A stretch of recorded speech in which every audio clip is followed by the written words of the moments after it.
everybody. Welcome back to another Monday. You know what that means? It's time for this week's episode of RfRx, your prescription for coping. I'm Kara. I'll be your host this evening, and I have with me returning co-host Rob Palmer. Rob, how are you doing today? I'm just doing fine. How are you? I am also doing fine. I am so glad to be here for our second episode of 2024 Our first and with a guest, cannot wait. Yes, yes. or a And I love non-RFR guest, I should say. Yes, that's true. This is our first actual guest. Last week was a bonus episode, so you're right. This is our first real episode. But I had fun last week as well. Yes, that was Eh, fantastic. I think we should do Yeah, that every year. I think we should too. I think we have a New Year's tradition for RFRX. And if anybody missed it, we had a panel of RFR volunteers talking about their deconversion experiences and why they volunteer and what they do at RFR. And it was really interesting to hear. So can't wait for that to come out Yeah, on and the podcast there and were all the YouTube. people I knew, but I really hadn't never talked about most of that with them before, so it was quite fascinating. Without any further ado, Rob, would you like to introduce our guest? I most certainly would. So, Dr. Eugenie Scott is the former executive director of the National Center for Science Education, Incorporated, a not-for-profit that works to improve the teaching of science as a way of knowing, the teaching of evolution, and the teaching of climate change. She's a former college professor, internationally known expert on the creationism versus evolution controversy and science denialism. She's received the Lifetime Achievement Award from both the American Humanist Association and the Center for Inquiry, as well as the Skeptic Society's James Randi Award. She's also received the Richard Dawkins Award from the Atheist Alliance International, and in 2009, Scientific American named her one of the 10 outstanding leaders involved in research, business, or policy pursuits that have advanced science and technology.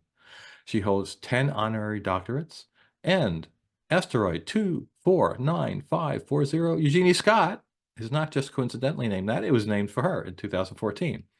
Also, I'm going to add, Richard Dawkins may have coined the term a meme, but she coined Gish Gallop. Welcome, Eugenie. That was you? That was me. Oh my goodness, was- I was it just was talking I. about this yesterday with somebody, so. Yeah, I talk This about it is on the helpline a lot. It's like, wow, Okay, I'm the sorry, person I'm who made this stuff. fangirling. I'm leaving now. Yeah, I think on my tombstone it's going to say inventor of the Scott method of dental attrition analysis method, which only 14 people in the world know, and the Gish Gallop. So, I love it. Yes, one is a little bit more widely understood. so somewhat more Google searches, shall we say? Yes. Well, thank you very much for having me. It's a pleasure to be here. See some new faces and some faces that look kind of familiar. So there you have it. As Rob implied, I used to work for the National Center for Science Education, and what they still continue doing after my retirement, is try to keep evolution and climate change in the public schools. Someone has to do it, and NCSE does it the best. And it seems like it's been a pretty good decade or so for that line of work. Creationists have been pretty quiet. I did a little bit of snooping around online to see what I could find about the coverage of creationism, and the results confirmed my impressions. Google Ngram searches keywords in books. If we start in 1970, when creationism first came on the scene, really, the peaks and valleys of interest in it looks something like a sine wave. There are definite peaks and valleys of interest, and the interest starts to slow as you get closer to the present day. Now, obviously, books take time to write and get published, and so there's going to be a lag between an event and a book. But we can see that a peak of interest in creationism in books occurs in the discussion of creationism a few years after two critical legal decisions, the 1980s cases McLean versus Arkansas and Edwards versus Aguillard. And another peak is right after the 2005 intelligent design trial, Kitzmiller versus Dover, with which NCSE had more than a small amount of involvement. And after that, you see the line just sort of slopes off a little bit. the coverage of creationism in books has declined. Another way of looking at the amount of public interest in creationism is using Google Trends, which looks at internet search items, but it only goes back to 2004. This looks a little bit more like a cardiogram if you have a really bad heartbeat. Almost flatlining there. Yeah, well, that's coming up. There's a peak at the Dover trial, and also in 2008, when a big story came out in Wired about whether Sarah Palin was a creationist, and that caused a real flurry. And then there was another peak in 2014 when Bill Nye debated creationist Ken Ham. More on Ken Ham a little bit later on. But as Rob suggested, things are looking pretty good for our side thereafter. I mean, flatlining is kind of what we'd like to see the creationism movement do, after all. So that flatness is very welcome. But my friends, even if we're not seeing much mention of creationism in the news, it definitely has not gone away in the United States.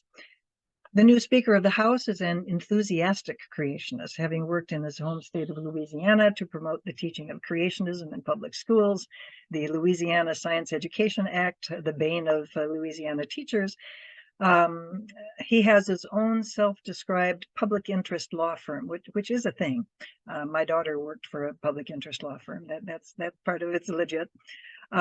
His was named Freedom Guard, and it promoted, in his words, Christian values. And from 2002 to 2010, he worked for the Alliance Defending Freedom, which is an organization that maybe some of you have heard about. ADF has had a string of impressive victories before the Supreme Court recently, including several anti-LGBTQ cases and notably Dobbs versus Jackson that overturned Roe. But for today, we're interested in his enthusiasm for young earth creationism. He is very enthusiastic about an organization called Answers in Genesis. Now, Ken Ham is an Australian who is the head of Answers in Genesis, and when he tried to set up AIG in the 90s and early 2000s, he looked for a location where he could have access to a lot of the American public, and he found it in northern Kentucky, close to Cincinnati. Something like 60% of Americans are within a 600-mile radius of Ohio. That's about 3 hours or fewer by air, and explains why many big box stores, Costco and Amazon and all the rest, have warehouses near Cincinnati in Ohio and in northern Kentucky, because that's a really good distribution area. So Answers in Genesis is admirably located for attracting tourists. Answers in Genesis hosts the largest creation museum in the country, notably titled the Creation Museum. It opened in 2007 with an exhibit area of more than 60,000, that's 60,000 square feet. Not too shabby. The animatronics are also not too shabby. The general artistic presentation, both of these are quite good by just about any standard. They did not spare any expense. Now, the Creation Museum promotes young earth creationism. There's lots of different kinds of creationism. Young earth creationism is a pretty conservative version. It's a form of special creationism, theologically speaking, where the universe appeared over a 7-day period in essentially its current form. What distinguishes special creationism theologically is the appearance of the universe and humans and plants and animals and lions and tigers and bears in their present form. No evolution, completely incompatible with evolution. And for the young earth creationists, this universe appeared within the last 10,000 years. So that 10,000 years is the more liberal groups of the young earthers. Most of them are more content with 6 to 8. But this is not just special creation. This is creation science. This is making the claim that all of this can be demonstrated through science, not just through religion. It's basically Protestant, Christian, biblical Genesis literalism. And in addition to the claims that this can be supported through science, is also the claim that evolution is not supported by science. Creation science is what has been lobbied for in public schools. Now, in addition to exhibits, it includes a planetarium, a petting zoo, and an auditorium for lectures. The auditorium is where the debate between Bill Nye the Science Guy and AIG Director Ken Ham was held in 2014. AIG also has another tourist attraction, the Ark Encounter, which is where our friend Mike Johnson comes in. The Ark Encounter, which obviously begs to be called the Ark Park, alliteration should be worth something, is a full-scale replica of Noah's Ark, the whole 300 cubits thing. It opened in 2016 and claims 1 million attendees per year, although this number is surely exaggerated. It's really big. Take a look at those people at the bottom of that insert. Those are people. It's 510 feet long, so this is quite an undertaking. It's fascinating to visit this place, by the way. Currently, the Ark Park figures only a model of Noah's Ark, but AIG has raised almost 20 million to pay for a model first century Jerusalem, a Tower of Babel visitor center, and a 5D movie theater. By the way, I had to look up 5D because I wasn't really sure what it was, but that's the that's the one where the seats shake around and they blow air at you and they can splash water on you. All kinds of things can happen, so it's very exciting. And they spend a lot of money on these things. They also plan amusement park type rides through the plagues of Egypt, which just strikes me as absolutely hilarious. I mean, just kind of picture. And around the next bend, we have boils. Wow. can Are I they going to say? go so far as to bring you the experience of the slaughter of the firstborn? I don't think that's in the 10 plagues, that or the 7 plagues of Egypt. You must read the Bible more carefully, my friend. I was Catholic. We didn't read the Bible. It's true. The priest had to read it for you. That's one of the benefits of Protestantism, although that's another discussion. Well, back to our friend Mike Johnson. Before becoming a congressional representative from Louisiana, Mike Johnson, as I said, worked for a religious legal advocacy organization, Freedom Guard. In 2014, AIG applied to the state of Kentucky for a rebate of taxes through a state program that encouraged tourist attractions. Kentucky, in my opinion, properly, Steve Beshear, the father of the current governor of Kentucky, a Democrat, refused the request on the grounds that state money should not go to promote religion. Duh. And Answers in Genesis had a lengthy statement of faith that employees had to sign before they could be hired, and this was felt, I think, quite realistically to be discriminatory.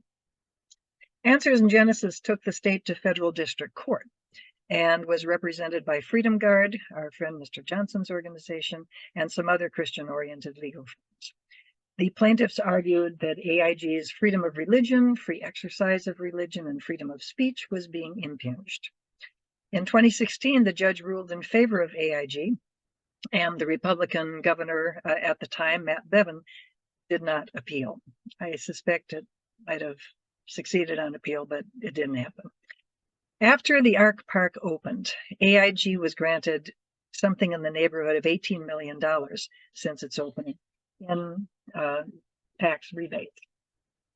His enthusiasm for Answers in Genesis and Creationism hasn't waned since that time, and there are YouTube videos you can find of Johnson and Ken Ham extolling the virtues of young earth creationism. So we might begin to be a bit concerned at the thought of powerful political leaders embracing something like creation science, but even without the recent elevation of Johnson to the speakership, creationism has not disappeared. AIG isn't the only museum promoting young earth creationism, or even the most recently opened. The Institute for Creation Research, pictured here, in its very large buildings sprawling over and quite modern looking, which it is, opened their Discovery Center for Science and Earth History in September 2019. It's about 30,000 square feet, so smaller than AIG, but still substantial. And like the Answers in Genesis museums, the ICR paid cash in building it. Now, think about this. Americans really like museums. I was reading something a few years ago, and it may still be true, that more Americans go to museums than go to baseball games. So museums around the country is a great way for young earth creationists to spread their word. And as I noted, Answers in Genesis is admirably situated as a tourist attraction. Wikipedia has pages on 13 museums, and you can follow the links to find out more about them. And this is only scratching the surface. There are far, far more than 13 museums.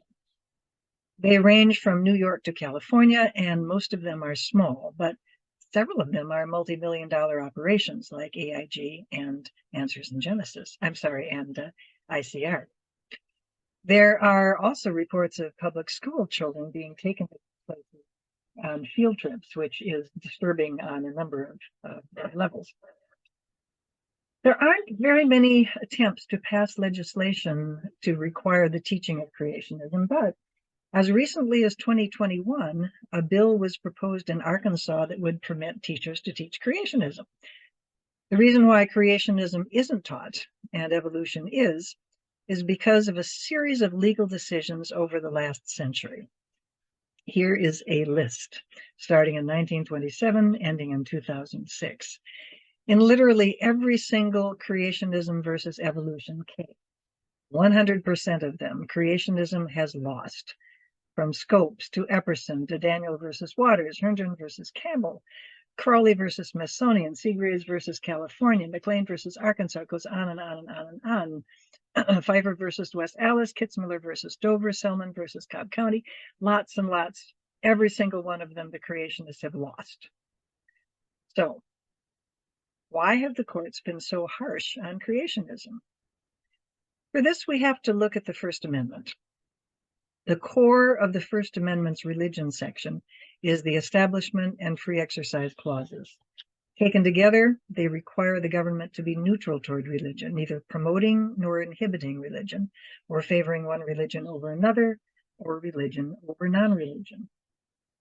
The First Amendment says Congress shall make no law respecting the establishment of religion or prohibiting the free exercise thereof. Now, unfortunately, courts have become more conservative over the last 20 years, and the idea of government neutrality toward religion has been weakening. The point of my talk today is that this may have a negative effect on science education, specifically the teaching of evolution. To understand why, we need to look more closely at the Establishment Clause.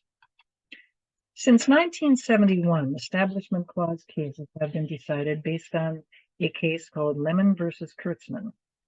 Lemon versus Kurtzman concerned whether states could use tax money to pay teachers, buy supplies, purchase textbooks, and so on for private religious schools.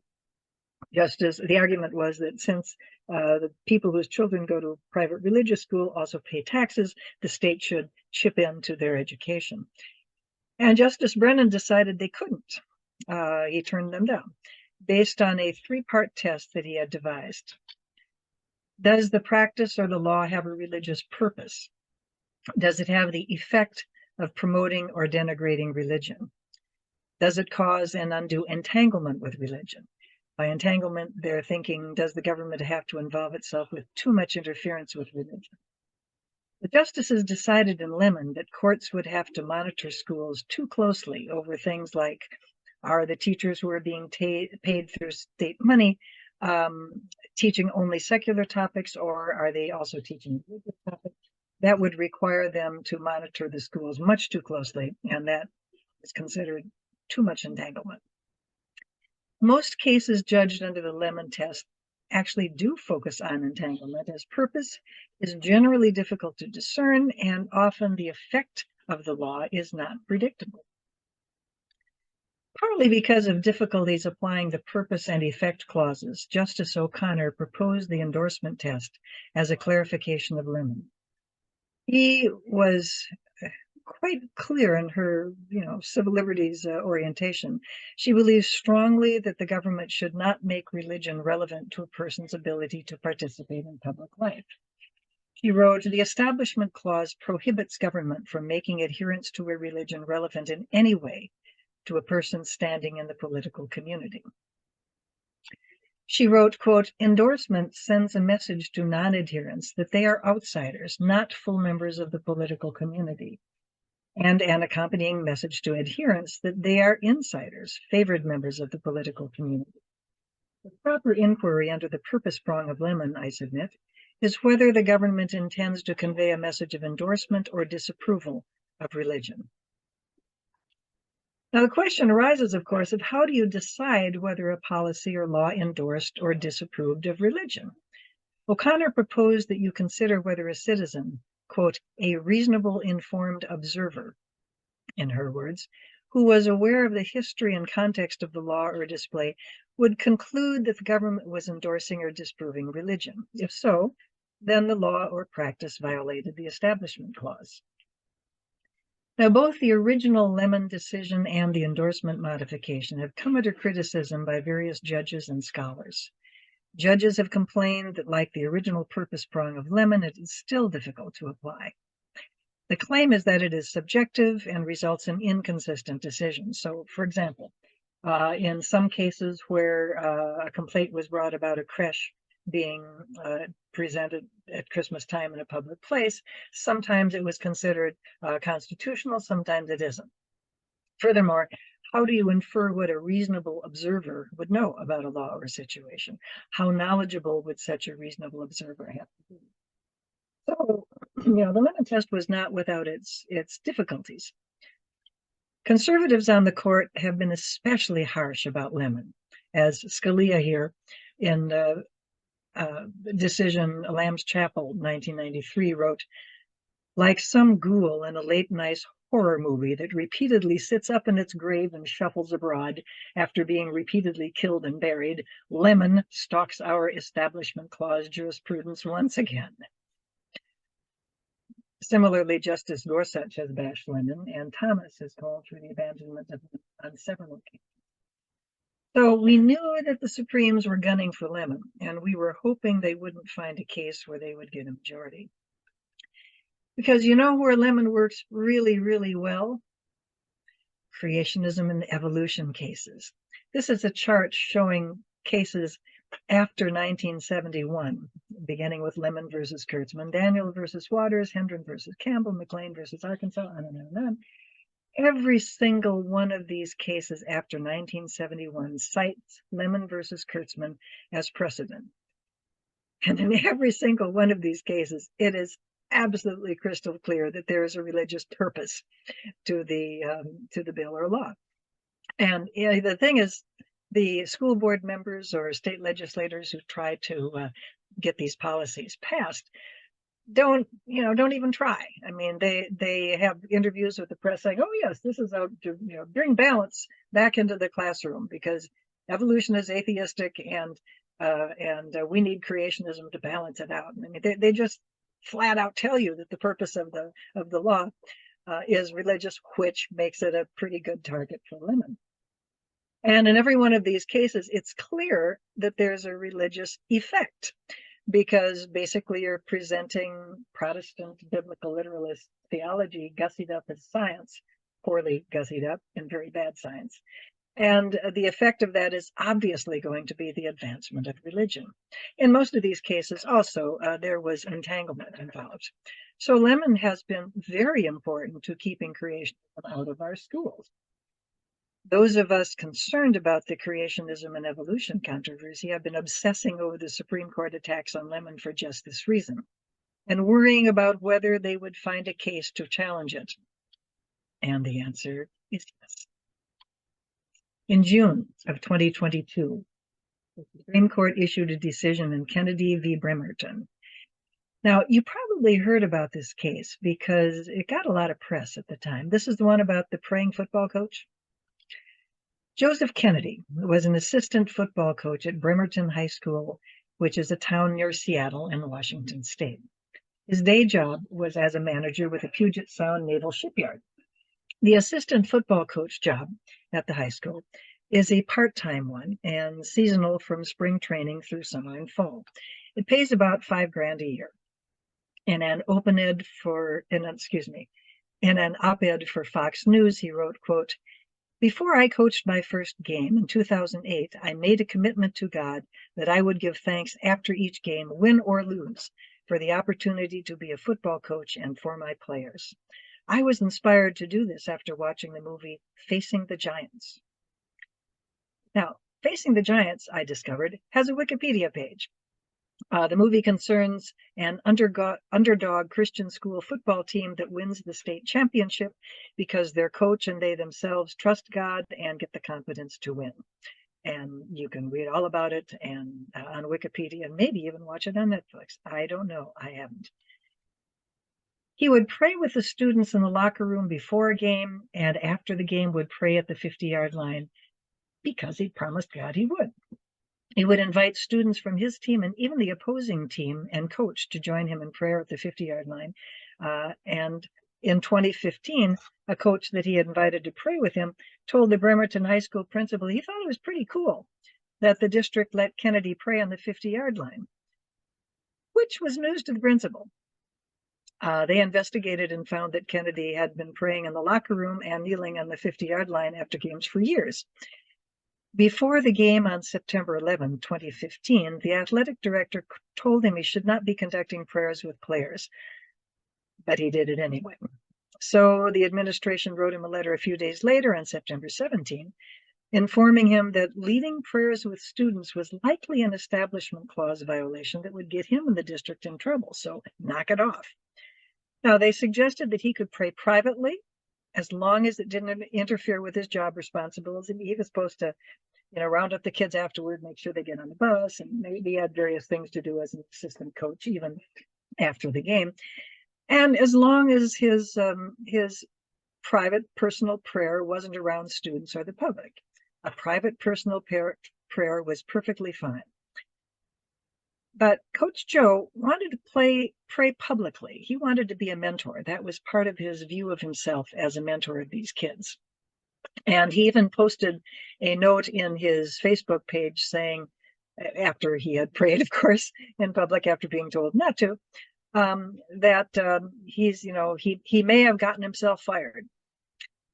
A Texas-based legal group, the First Liberties Institute, contacted him and offered representation. The next month, October 14, Kennedy's First Liberties Institute lawyer wrote the district informing them that Coach Joe was going to resume praying on the 50-yard line at the homecoming game 2 days later. That October 16 game was when things really fell apart. If you see that arrow pointing to the fellow in the blue shirt, that's Coach Kennedy wearing his trademark blue jacket for Bremerton. He had made a number of media appearances before the game, promising to pray at the 50-yard line, and the public turned out. TV cameras recorded the scrum, the public streaming onto this field on their way to the 50-yard line. They broke down fences. They even knocked down some student band members in their haste to get to the field. Again, the district warned him to stop praying and again offered an accommodation for personal private prayer. When after the next game he again caused a ruckus on the 50-yard line, the district suspended him with pay. That fall of 2015, Kennedy got a negative evaluation from the athletic director for not carrying out his duties after the game. He was often quite busy with the media and with the public, for whom he was quite the darling, and the district felt that he was neglecting his jobs with the kids. He got a negative evaluation for not following district policy and so forth. And the recommendation was that he not be hired for the next year. That's when Kennedy sued on free speech and free exercise grounds. The school district replied, citing establishment clause responsibilities of keeping students free from religious coercion, using Lemon versus Kurtzman, of course. And of course, this is the ultimate tension in the First Amendment religion clauses. You've got free exercise and establishment. And the two taken together should call for neutrality, but that's being weakened under the courts these days. But they are in tension. One person's establishment clause case is somebody else's free exercise case. And that's why judges have to be careful with this. Now, the district and appeals court agreed with the district. The district court and the appeals court agreed with the Bremerton district. We had too many districts in that sense. So the school district, Kennedy lost in the first 2 rounds. Finally, the case made its way to the Supreme Court, and oral arguments were heard on 2022. The district brought in Americans United for Separation of Church and State to handle the appeal. And in full disclosure, I served on the Board of Trustees of Americans United for 6 years. And that's my friend Richard Katsky in his first Supreme Court appearance. We were so excited for him. We might have been very excited for Richard, but the oral arguments were incredibly frustrating to listen to because it was clear that there were many discrepancies between the story being told by Kennedy and the ones told by the district. Although my friend Richard, the AU lawyer, gently tried to point out when the justices got things wrong, like Kennedy hadn't been fired, but was put on paid leave for his part-time, part-of-the-year job. This was not something that he was dependent upon for his livelihood. And he hadn't applied for the assistant coaching job in the fall like all the others, so he certainly could not have been fired from a job he didn't have, and so on. The 6-3 decision that came down on June 27 from Gorsuch read like it referred to a different case. Sotomayor's dissent makes clear how the majority opinion ignores the factual record. Gorsuch says that Kennedy's prayers were private, personal, and quiet, whereas they were nothing of the kind.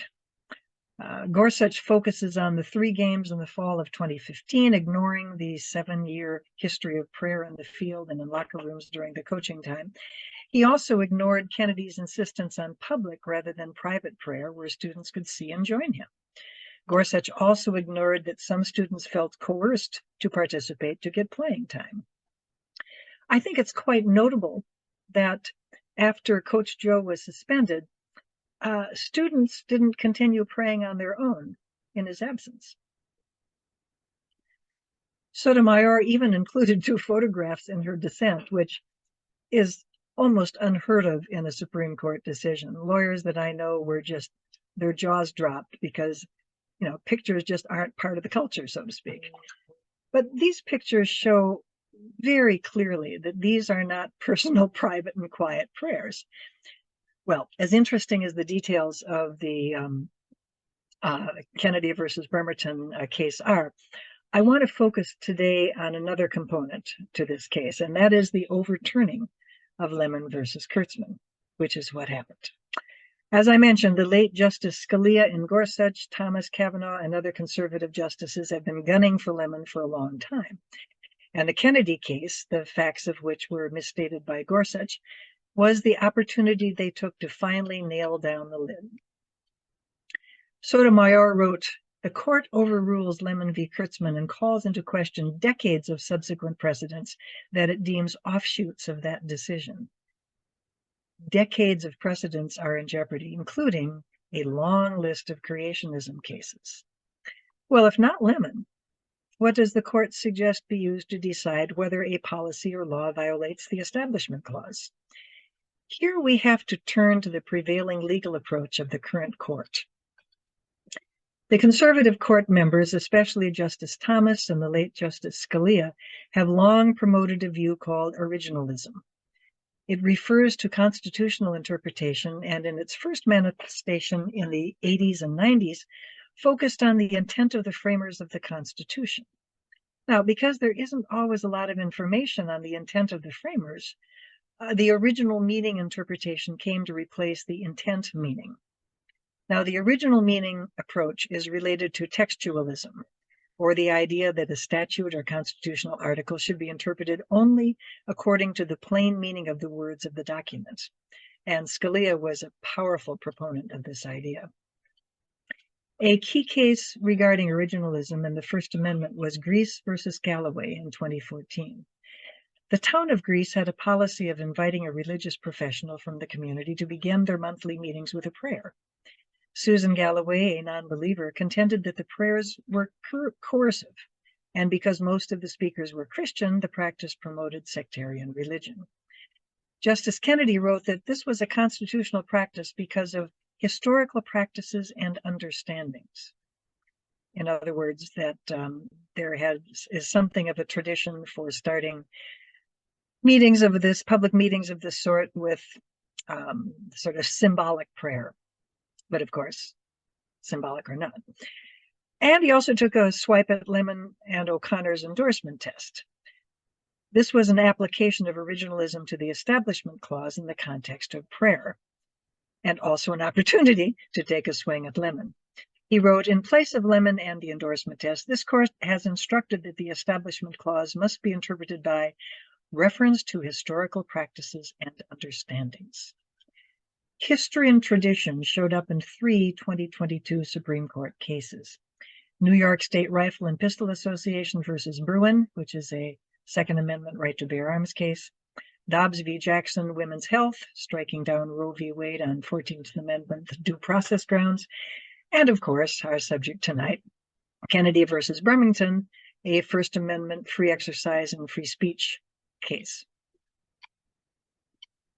Striking down long-established precedent is a serious matter. As Justice Sotomayor stated in her dissent to Kennedy v. Bremerton, the court rejects long-standing concerns surrounding government endorsement of religion and replaces the standard for reviewing such questions with a new history and tradition test. Consider again the long list of creationism and evolution cases decided by Lemon. There's 1, 2, 3, 4, 5, 6, 7, 8, 9, at least 9 or 10. Hard to count those little lines from where I'm sitting. If you dump Lemon and switch to history and tradition, how would you apply it? Well, there were no public schools in the 1700s, and there was no alternative to biblical creationism either. Evolution hadn't been developed as a principle of science when the founding fathers were around, so they wouldn't have had any opinion on it. History and tradition strikes me as a particularly slippery criterion upon which to base Establishment Clause jurisprudence in general, but especially in creationism and evolution cases. History and tradition is ripe for cherry picking to support a wide variety of conclusions, including contradictory ones. Just find something that suggests that the founding fathers meant this rather than that, and you're in business. Now, this, of course, means that the facts of the case would be essential. And as we've seen in the Kennedy case, the facts can be conveniently ignored. Now, this is not just my conclusion. Judge John E. Jones III, the judge in Kitzmiller versus Dover, our intelligent design trial, published an article shortly after Kennedy was decided, lamenting the demise of Lemon and its replacement by history and tradition. He wrote, "I would respectfully submit, as one who used the Lemon test and found it to be soundly crafted, that this new approach will lead to increasingly disparate decisions by lower court judges that will be based on ad hoc analysis and excessively subjective findings." Conservatives have hailed the Kennedy decision. First Liberty Institute lawyer Matt Krause, commenting on a bill to put the 10 Commandments in Texas schools, said, quote, "The law has undergone a massive shift. It's not too much to say that the Kennedy case for religious liberty was much like the Dobbs case was for the pro-life movement." Okay, what happens now? The precedent that has kept creationism in all its forms, young earth creationism, straight up biblical creationism, intelligent design, has been struck down. Courts have ruled over and over that creationism was religious advocacy. Teaching creationism as science was an Establishment Clause violation as determined by the application of the Lemon test. Creationists gave up trying to get laws and policies, more or less gave up, tried to get them passed that would require the teaching of creation science. Lemon smacked them down as establishment of religion. Now, the current anti-evolutionary approach is not to promote creation science or ID, it's to attack evolution as invalid, to promote theory, not that teachers should be teaching theory, not fact. You can go on for a long time about evolution is theory, evolution is fact. But theory is, in this context, a slippery idea that really doesn't deserve to be taught. Students should be taught facts. I could talk about that for a long time. Evolution is supposed to be controversial, and thus it needs special treatment, such as you should be teaching the strengths and weaknesses of evolution. And you do this in the context of fairness and critical thinking.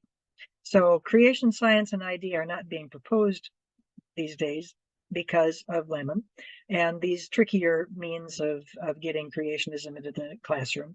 Theory, not fact, strengths and weaknesses, and so forth. This is the approach. There hasn't been a legal decision whether these more recent approaches are constitutional.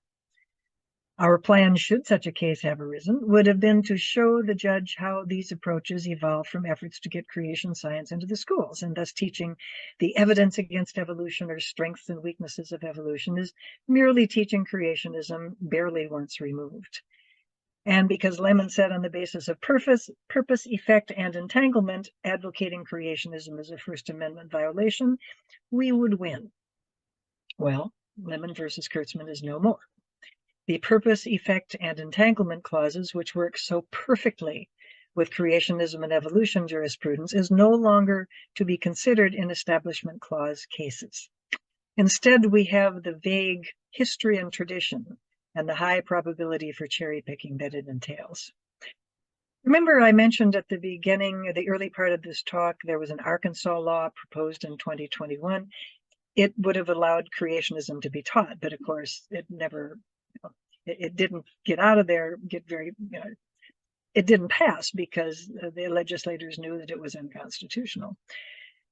The sponsor of the bill, Ms. Bentley, was reminded that the federal courts, including in McLean versus Arkansas, her own state, have repeatedly held that teaching creationism in the public schools is unconstitutional. Quote, in response, Bentley expressed the hope that with changes in the Supreme Court, her bill might ultimately survive constitutional scrutiny. And this was a year before Kennedy versus Bremerton. Now, in the year after Kennedy, what has happened on the legislative front? Well, it's been busy. Fortunately, none of these 8 bills passed. This chart shows 8 2023 bills. 2024 bills are just being submitted now. And the 4 marked with an asterisk, Montana, Texas, Minnesota, West Virginia, are anti-evolution or potential anti-evolution bills. The Montana and Texas bills say that teachers must teach only facts in science classes, not theories. And as I say, that is code for wimping out on evolution. It had a very, very long history in the creation and evolution controversy. And Texas also throws in strengths and weaknesses of controversial issues. The West Virginia bill allows teachers K-12 to teach intelligent design. The Minnesota bill is just weird. It's a critical thinking bill and says that science and history teachers must contrast, and I quote, I know this sounds really weird, but I said it was weird, sickness, disease, pain, suffering, and death as science versus a consequence imposed by the creator. Now, you don't get a lot of legislation that just flat out says you have to teach about the creator. This is nothing. And then I have 2 question mark controversial issues bills, Kentucky and Maine, that constrain teachers when teaching controversial issues. A controversial issue is defined as appearing in the platform of a political party. Now, it happens to be the case that there is no Republican platform these days. It's all Trump all the way. But in the past, Republican platforms have included evolution and climate change as controversial issues. And I'm sure that my former colleagues at NCSE will be monitoring legislative sites for anti-evolution and now pro-creationism bills in the wake of Kennedy. What to do about legislation like this? Well, don't let it get to the floor. Be sure that it dies in committee. That West Virginia bill permitting the teaching of intelligent design, it passed the Senate 26-3.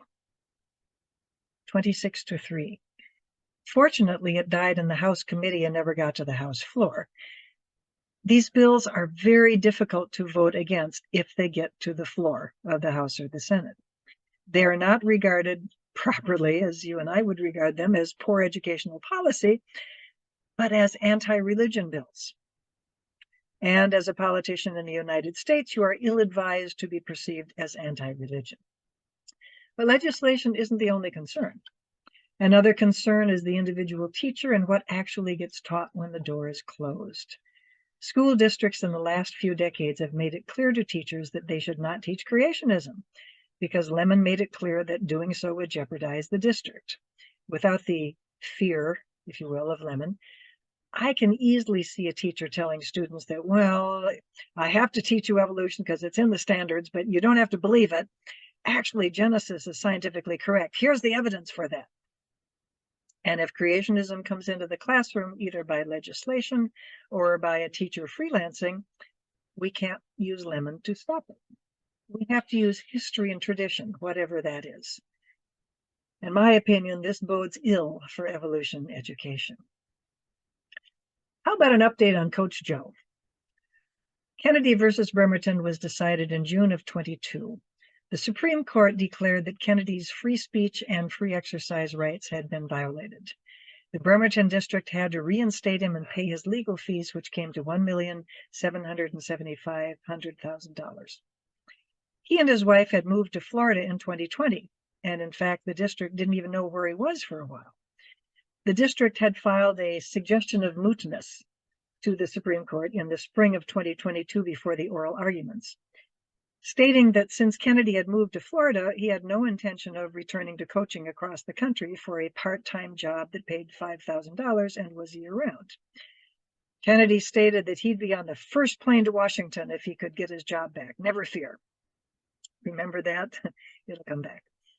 After the decision in June 2022, the district sent him paperwork in August to apply for the assistant coaching position, but he didn't apply, so he wasn't coaching in the fall of 22.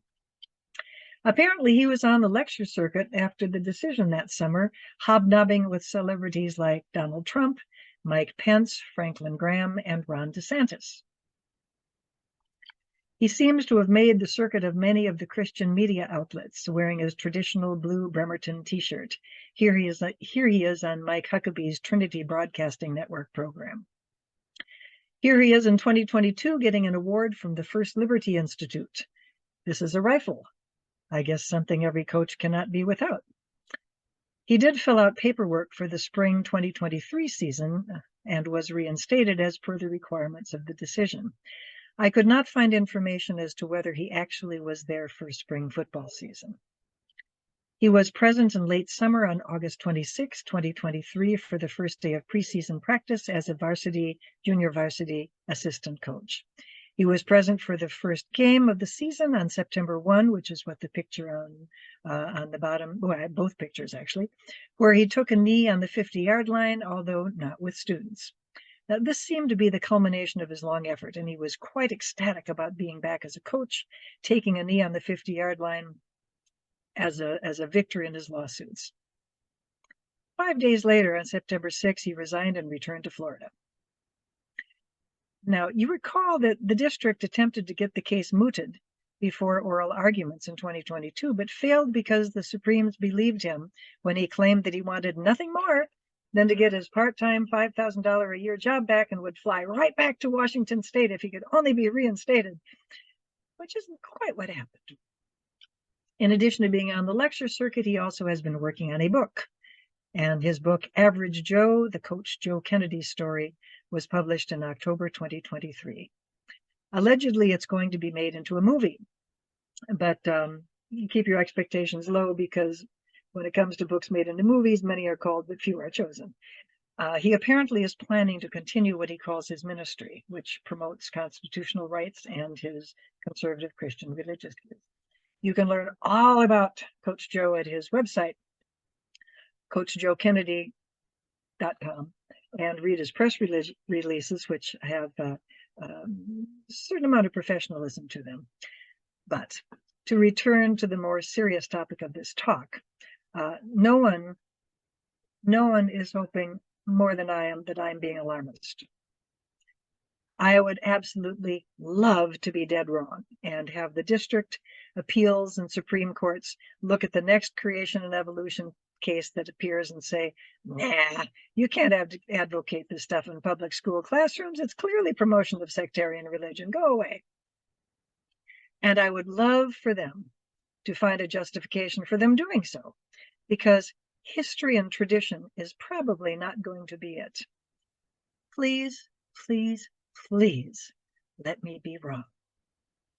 And I thank you very much for inviting me to speak before your group today. As depressing as my talks always are, hopefully you learned something and did not get too depressed by the gloom and doom.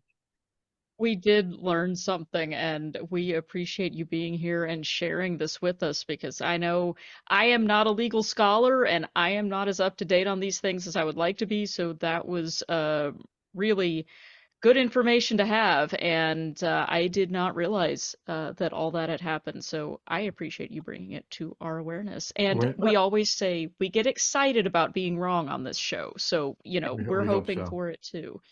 Well, As it means we learned something. I normally preface a talk like this where I'm dealing with legal issues by do not depend on legal advice from a physical anthropologist. Okay, we got questions. We got lots of them. Okay, here's the first one. It says, I have been watching some of the material from Answers in Genesis, and they seem to keep insisting that while they are doing faith-based teaching, they say that evolution is also faith-based and therefore is just as religious as they are. What is a good answer to this? Oh, sorry. That is, my good friend, the late Duane Gish, would say that evolution is just as religious as creationism, and creationism is just as religious as evolution. This is an argument that creationists have used forever. And the fact of the matter is, there's scientific evidence for evolution. There's no scientific evidence for intelligent design. The burden of proof is on them, not on us. The best answer for that is to say, show me the scientific evidence for intelligent design. I would say, please show me the scientific evidence that intelligent design can be used to explain any aspect of the natural world. But if I understood that question, what they're really saying is neither has evidence, both are just faith-based. Right. So I think the question's like, why is it wrong to say that about evolution being faith-based? Well, I would of course turn it around, and again, the burden of proof is on them. Is there any evidence for evolution being faith-based? I mean, they'll come up with a quote from some alleged authority or another, generally some atheist that kind of doesn't really understand science that well, frankly. Make them show or demonstrate or show evidence that evolution is not scientific. You don't have to show that evolution is. There's so much evidence for that all over the place. We're the ones out there testing hypotheses. We're the ones out there gathering data and formulating hypotheses and testing them and building theory. We're doing the process of science. If you think that that's faith-based, show us where that comes from. Make them do the work. Don't be defensive. Okay, so you actually just mentioned Duane Gish, and the next question is, what is the Gish Gallop anyway? So for people who are not familiar with this phrase that you've coined, explain what that is, please, and where it came from. The Gish Gallop is a phrase that I came up with back in the 90s someplace. If you Google Globetrotters Eugenie, you'll get a little essay that I wrote back in the 90s called Debates on the Globetrotters. The context was how to persuade scientists to not debate creationists, because it's a stupid thing to do, because debate is a sport, and scientists are scientists. They're not debaters. The Gish Gallop is a rhetorical or a debate technique where you spew forth a huge number of factoids that your debate opponent has no possibility of refuting in the amount of time left. So it's a very good debate tactic in one sense, because you can get your audience on your side that way. It's a very poor debate tactic from the standpoint of actually increasing somebody's understanding of your position. But consider how much easier it is to say, there are gaps in the fossil record, therefore evolution didn't take place. There is meteoritic dust on the moon, and it's very shallow, therefore the moon is young, therefore the earth is young, therefore evolution didn't take place.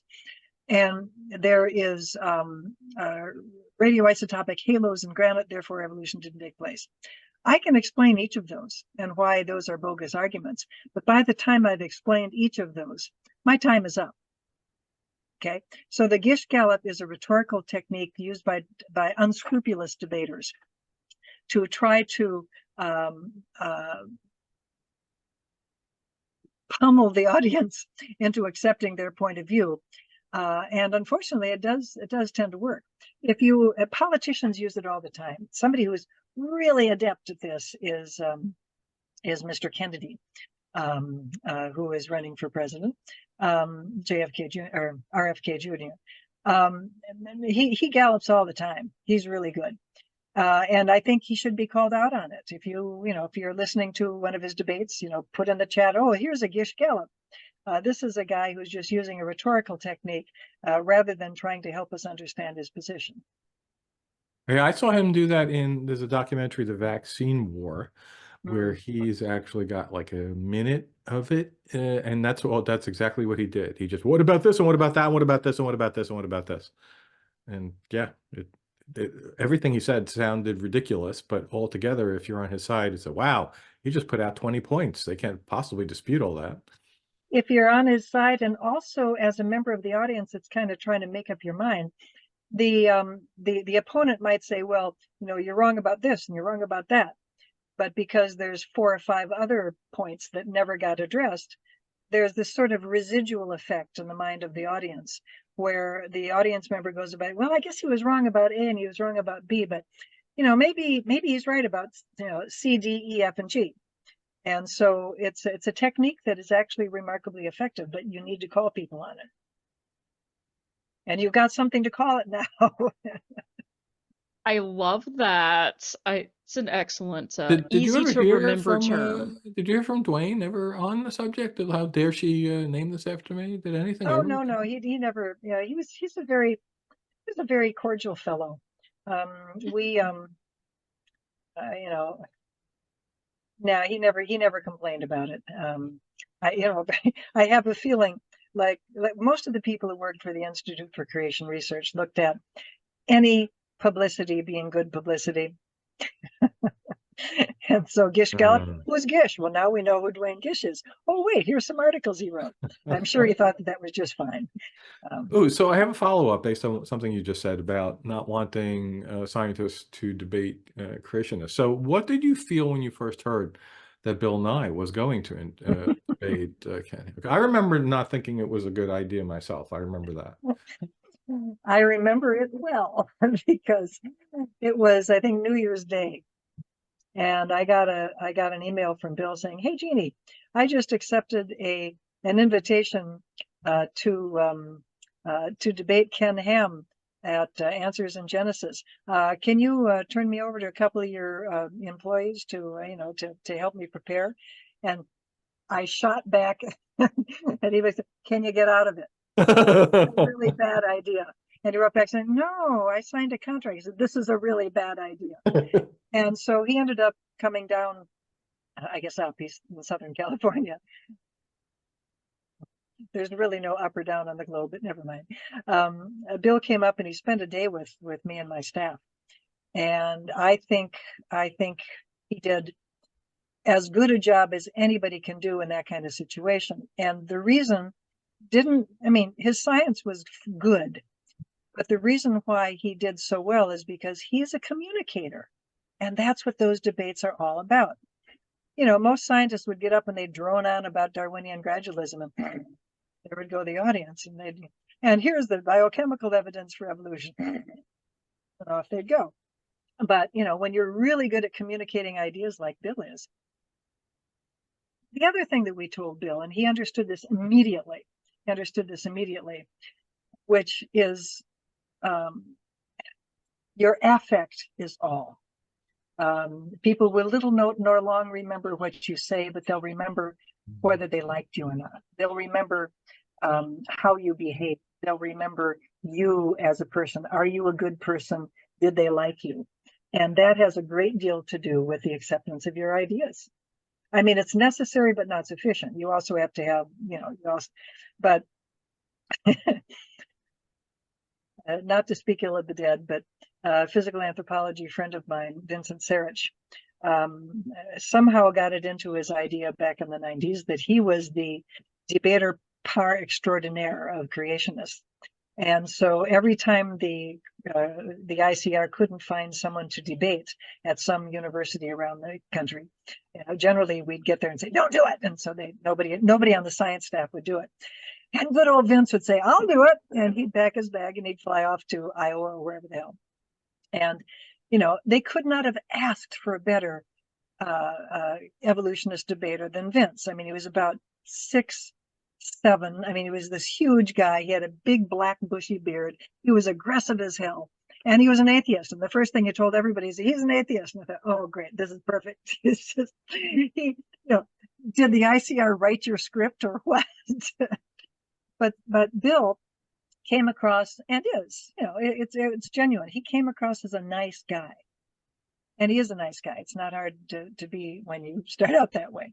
And I think that got him more points than just about anything else, with the whatever tiny proportion of the audience was there to actually be educated. The vast majority of the audience, I am sure, were Ken Ham's people. Obviously, everybody in the auditorium was. And they were very polite. They didn't boo him or anything. They were, they were good Christians.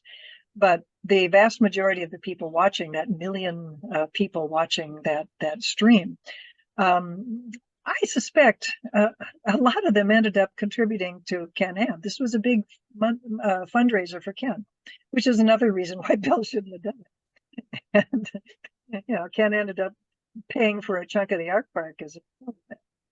So I actually asked Bill this directly when I interviewed him for SciCon some months ago. And I said, does he regret doing that? Just as you said, because I know they made some money out of it. He said, absolutely not. And this is the reason. And he says he virtually doesn't go anytime at all, a week or whatever, between somebody contacts him and says, I just found that on YouTube. I was too young to watch it in real time, but I was looking for this subject and I found that debate and you have convinced me. Well, I hear that from Michael Shermer, and I hear that from other people saying that there are lost lambs that show up at their doorstep, and that makes them very, very happy. Yeah. I've never quite cottoned to the lost lamb metaphor because all the other sheep just ran over the cliff. And what about the millions of people who had their views solidified by Ken Ham? And occasionally somebody will come up and the scales will fall from their eyes, and that's great for them, but it doesn't make debating creationists worth it. Okay, I need to set up a debate between you and Bill on this subject. Not whether creationism, but whether it's okay to do. Yeah, we'll do that next time. Then that's going to contribute to this. What is the claim that scientists disagree about evolution?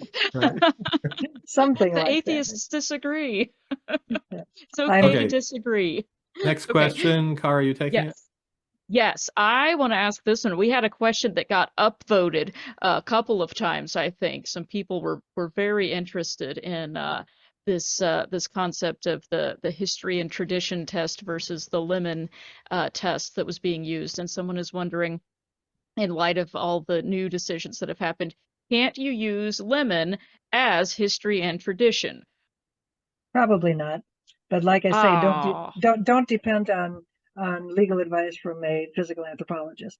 I think textualism might be helpful to us. I don't know. It depends. It's going to depend on so many things. I think the next legal battle. Well, okay, back up, Jeannie. We're facing a couple of things. We're facing a revival of good old-fashioned creation science, coming in with the argument that no, wait, this is really scientific. And we deserve our place at the table because we have an alternate science, and it's just a free speech issue that you're keeping us, you're keeping it away, because we can't argue the establishment clause. So there have been two trials of creationism, one of creation science and one of intelligent design. Both of them went very poorly for the, I'm sorry, I'm not making this clear. There have been two trials on the scientific components of one, creation science, and two, intelligent design. The Kitzmiller trial really did go through the intelligent design arguments and whether or not they were scientific. They are not. We demonstrated that very clearly from a philosophical standpoint, from a historical standpoint, and from a scientific standpoint. Pretty much every single one of our expert witnesses made the point that the way science is done is you have to just leave out any sort of unconstrained force. You can't put God in a test tube. You can't keep God out of a test tube. So you have to conduct your science as if there is no unconstrained force. You have to control control variables and see what happens when you run your experiment, etc. The fact that intelligent design requires an omnipotent, or at least an intelligent agent of some sort, is what doomed them to that argument. And the judge decided, no, this isn't science. And because it's not science, it obviously is religion. And because it is religion, it gets whacked down by the Establishment Clause. Now, if they had been able to show that intelligent design was actually scientific, then we'd have had a very tough row to hoe, because there's enough flexibility in the Lemon interpretation of the Establishment Clause that would have, some religion can get in, but there has to be a secular reason for presenting it. And if intelligent design is actually scientific, then that's the secular reason for presenting it. We were able to show that it wasn't scientific, so that left it as pure religion, so that is what sunk it. In the earlier case, which was McLean versus Arkansas, the claims of creation science were presented, and they were shown just, we had like two National Academy of Science, it wasn't we in terms of NCSC, but the good guy side had two National Academy members and just absolutely sterling scientists from splendid institutions talking about biology and physics and geology and astronomy, and why the claims, the alleged scientific claims of creation science were bogus. And because there was no science involved and it was obviously religion, then the McLean judge declared that creation science was religious advocacy and could not be presented. So, I don't think history and tradition, it would be very interesting to see how history and tradition could be applied to that kind of a scenario. The other scenario that we have is not only the bringing back of creation science or intelligent design, but also the possibility that some of these evidence against evolution, strengths and weaknesses of evolution policies, would be passed and challenged. The trouble is, it's very hard to challenge them on Establishment Clause grounds. And since there's no constitutional protection against the teaching of bad science, there really isn't a way to challenge these kinds of laws, which has been our problem all along. But yeah, it's, the problem has not been won. The problem has not been won. Fair enough. The problem has not been solved. The battle has not been won. Sorry about that. Mixed simile. So I love mixing similes. It's awesome. I think the next question whole kind new of flows book of into worms. this, right? Was now that Dobbs versus Jackson, Kennedy versus Bremerton, et cetera, are the new precedent, how do we move forward? I'm guessing Roe and Lemon would not be restored verbatim, but what should we be pushing for? Well, I don't think that there's much that we as citizens can do. Legal scholars can lobby, and judges can lobby to try to come up with better legal theories than originalism and textualism, but they're pretty well established in the in American jurisprudence these days. We need to grow a new generation of judges and legal scholars who can come up with better ways of interpreting the Constitution than originalism. But we're kind of stuck with it. What is it that Justice Kagan said when she was sworn in? We're all originalists now. She didn't say it with much enthusiasm, but she was stuck with it. Is there a lawyer in the house? Are any of you who are listening to this We do able have to some perhaps lawyers. contribute to a more I informed think Ms. opinion? Ms. Jordon is a lawyer. I'm pretty sure. Yes, I believe so. And we also have a guest, another Gayle. Gayle Knapp is in the room with us, and she has commented in the chat from time to time, and so she may be able to add some insight. I'll allow her to open her microphone if she'd like to. Go ahead. Well, what I said was that, in answer to the other question, that you were absolutely right, that once Lemon has been overruled, it no longer applies. And anything that was used for which it was used could now be used as a mistake because they said that rule didn't apply. But I suspect that you gave us also the legal argument, which is originalism may be what we're after now, but this traditional is really vague. And a smart lawyer could go to court with a new version of something that they'll accept that is more specific and says something about what is science and what is religion in a way that says the evidence-based argument that you were making earlier, that the burden of proof is on the person making the claim, right? And science can handle that burden of proof because science can claim that there's a scientific method. What is the religion going to claim? A book. But of course, those aren't legal issues. I mean, the fact of the matter is we were able to keep creationism out of the classroom largely through legal means. We can't do that anymore, quite honestly. I think we're just going to have to work about science standards and getting teachers to understand more fully what is good science, what is not good science, and just to refuse to teach. But it's it's ultimately a political problem. Schools, teachers serve at the pleasure of the people who hire them, and teachers who do not teach what the superintendents and principals and boards of education tell them to teach may be jeopardizing their employment. So I have a lot of sympathy for them, but you also just can't teach garbage to kids. But not having the legal protection is scary. Like I say, the Constitution doesn't protect you against bad science, only against establishment of religion. Fair enough. My friends, I hate to say this, but Yes. I have a meeting at 7 o'clock my time, and so I'm going to need to disappear pretty soon. But it's been lovely spending some time with you. Thank you.